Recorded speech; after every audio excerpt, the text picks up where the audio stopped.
હવે અત્યારે પરિસ્થિતિ એવી છે કે 2 જ જણા ઘરમાં છે અને સેલફોન પણ છે.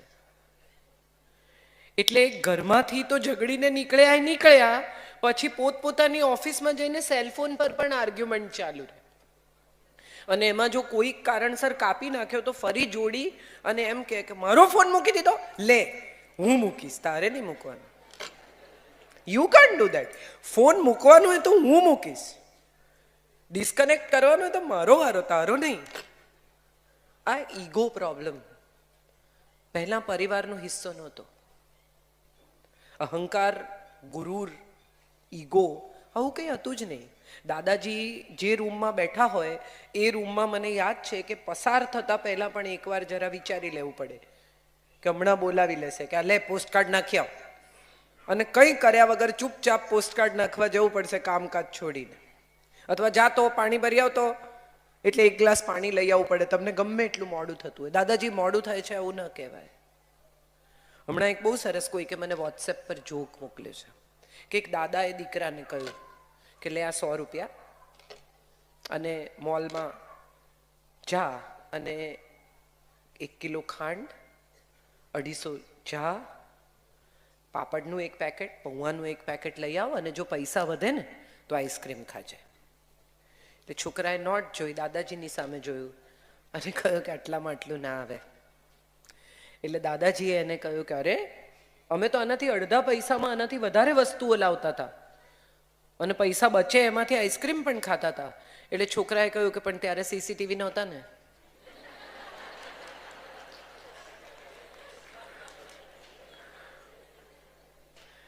મજાની વાત એ છે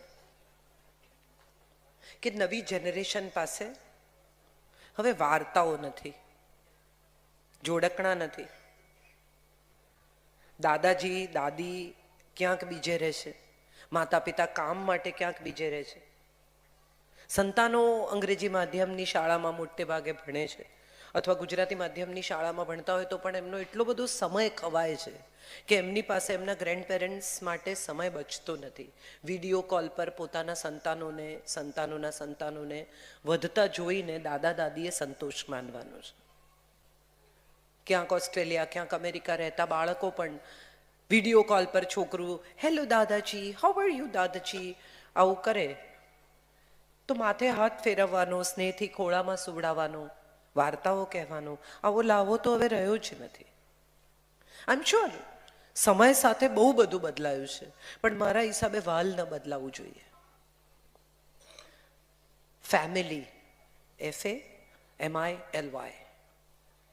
મને હંમેશા લાગે છે કે ફેમિલીનો સૌથી પહેલો F છે ને એ ફર્ગિવન્સનો છે, માફ કરો.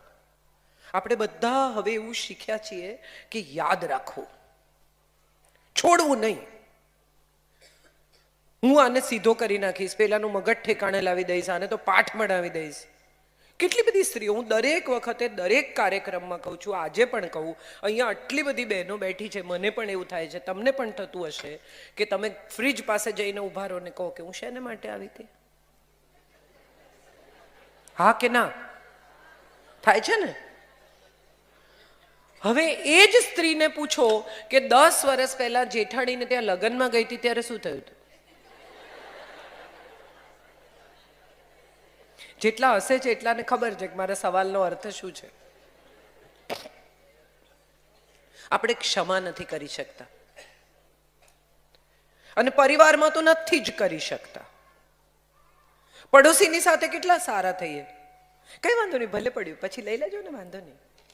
અને કહેવાનું એવું કે રોજ સાથે રહેવાનું, ક્યાં ઝઘડો કરવાનો. પણ હવે સાથે નથી રહેવાનું માટે સ્નેહ નહીં રાખવાનો, માટે ક્ષમા નહીં કરવાની. આમાંથી જેટલા લોકોએ વિમાનમાં પ્રવાસ કર્યો હશે, ટ્રેનમાં પ્રવાસ કર્યો હશે, એ બધાને ખબર હશે કે આપણે કેટલા કર્ટિયસ થઈ જઈએ છીએ બાજુવાળા સાથે. ઇટ્સ ઓકે, રહેવા દો ને, વાંધો નહીં, તમને વાગ્યું નથી ને, સોરી હા. અને એ જ ઘરમાં જો ભાઈ હોય, પત્ની હોય, પતિ હોય, આઘો ખાસ વચ્ચેથી જેની જોડે રોજ રહેવાનું છે એની સાથે તોછડામાં તોછડા, અને જેને 1 વાર મળ્યા છે કોને ખબર ફરી જિંદગીમાં એ તમારી ફ્લાઇટમાં હશે કે નહીં હોય, છતાં એને આપણે કેટલું અદ્ભુત આપણું ઉત્તમ વ્યક્તિત્વ પ્રદર્શિત કરીએ કે હું તો બહુ ભણેલો, હું તો બહુ ભણેલી, હું તો બહુ એકદમ કર્ટિયસ, એકદમ વ્યવસ્થિત. I am so sorry, thank you so much. કેટલી આપણી ભાષા બદલાઈ જાય અજાણ્યા લોકો સાથે, અને પોતાના લોકો સાથે આપણને કદી સારી રીતે બોલતા આવડ્યું જ નહીં. જેની ખરેખર રોજ જરૂર પડવાની છે, સવારે ઉઠીને જેનું રોજ મોઢું જોવાનું છે, એની સાથે સૌથી ખરાબ રીતે વર્તીએ છીએ.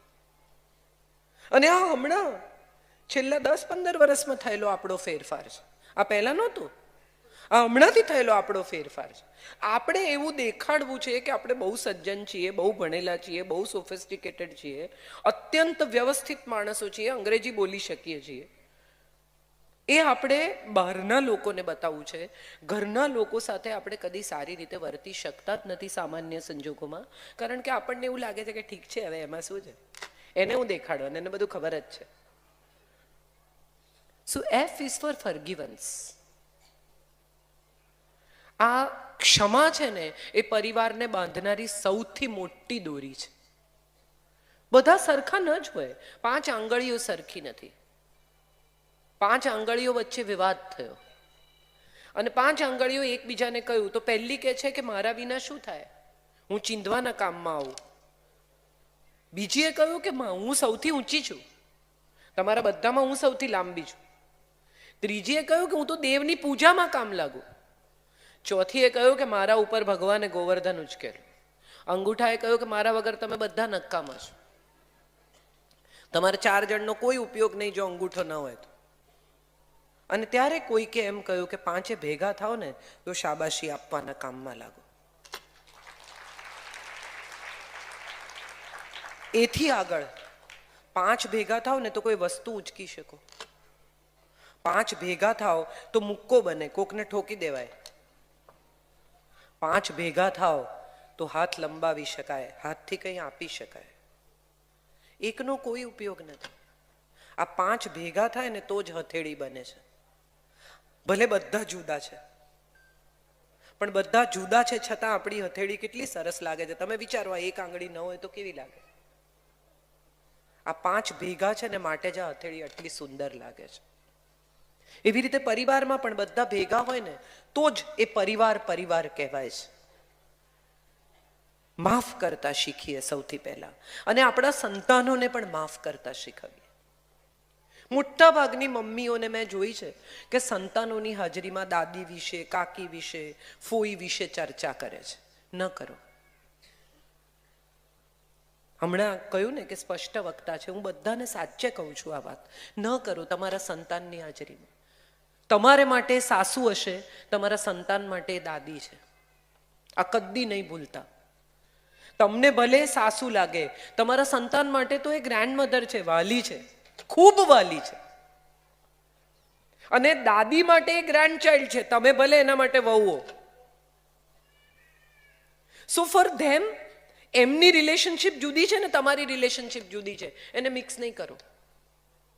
હમણાંથી મેં બહુ જોયું છે કે છોકરાઓ ઇંગ્લિશ મીડિયમની શાળામાં ભણવા જાય, પછી દાદી જો સાથે ફોર્ચ્યુનેટલી સદનસીબે રહેતા હોય એને વાર્તા કહે, તો દાદી એમ કે એક હતો પોપટ, એટલે મમ્મી દોડતી આવે કે પોપટ નહીં કહેવાનું, સ્કૂલમાંથી શીખવાડ્યું છે પેરેટ કહેવાનું, તમારે ગુજરાતીમાં એની સાથે વાત નહીં કરવાની, આવું શીખવાડ્યું. જો આપણા મૂળ ખોવાઈ જશે ને તો આપણી પાંખોનો કોઈ અર્થ નહીં રહે, કારણ કે પાછા ક્યાં આવીશું? આપણી ભાષા, આપણા સંસ્કાર, આપણી સંસ્કૃતિ એ ગ્રેન્ડ પેરેન્ટ્સ દ્વારા જ બાળકો સુધી આવશે. નાનું 3 વર્ષનું બાળક ઘરમાં દાદા દાદી હોય ને તો શ્લોક બોલતા શીખી જાય, અને તમને ખબર ન પડે કે ક્યારે શીખી ગયું. તમને કલ્પના ન હોય એવી રીતે ભગવાનની પૂજા કરતા શીખી જાય, શ્લોક બોલતા શીખી જાય, સંસ્કૃતિ શીખી જાય, સંસ્કાર શીખી જાય, પ્રણામ શીખી જાય, નમસ્તે શીખી જાય. આ એટલું જે કરો ત્યાંથી આપણી સંસ્કૃતિ શરૂ થાય છે. બાળક ઇન્સ્ટ્રક્શન લેતું થાય ને, આંખો ક્યાં છે, બધાના ઘરમાં ટેલેન્ટ શો થતા જ હશે. છોકરું સહેજ સમજણું થાય એટલે ટેલેન્ટ શો કરે મા બાપ. જો બતાવી દો અંકલને આંખો ક્યાં છે, એટલે આમ બતાવે, પછી હાથ, પછી કાન. એ પછીનું પહેલું સ્ટેજ છે ને જે કરો આવે. એ જે શું છે? કોણ શીખવે છે? Grandparents. અંકલને ગુડ મોર્નિંગ કરો ના, જે કરો. જે આપણી સંસ્કૃતિ છે. અંગ્રેજી તો શીખી જ જશે, મોટા થશે ને એટલે શીખવું પડશે, કારણ કે ઇન્ટરનેશનલ ભાષા છે, શીખી જશે. પણ ગુજરાતી ઘરની બહાર ક્યાંય શીખવા નહીં મળે. કચ્છી નહીં બોલે તો શું બોલશે? ઘરમાં દાદા દાદી હશે તો એમની સાથે કચ્છીમાં ગુજરાતીમાં વાત કરવી પડશે, અને કરતા કરતા એ પોતાના મૂળ, પોતાની સંસ્કૃતિ સુધી જશે. તમારા ઇનલોઝ સાથે થયા જ હશે પ્રશ્નો. ખાસ કરીને મારે બહેનોને આ વાત કહેવાની છે કે એવું શક્ય જ નથી કે સાસુઓનો સહવ કોઈ મનદુખ, ઝઘડો, મતભેદ ન થયો હોય. પણ સૌથી પહેલા ક્ષમા કરજો, કારણ કે તમારા સંતાનને એની જરૂર છે, એને દાદીની જરૂર છે, એને વાર્તાઓ સાંભળવાની જરૂર છે. આ વાર્તાઓ રામાયણ, મહાભારતની કથાઓ છે જે આપણી સંસ્કૃતિનું, આપણા સંસ્કારનું, આપણા વ્યક્તિત્વનું ઘડતર કરે છે.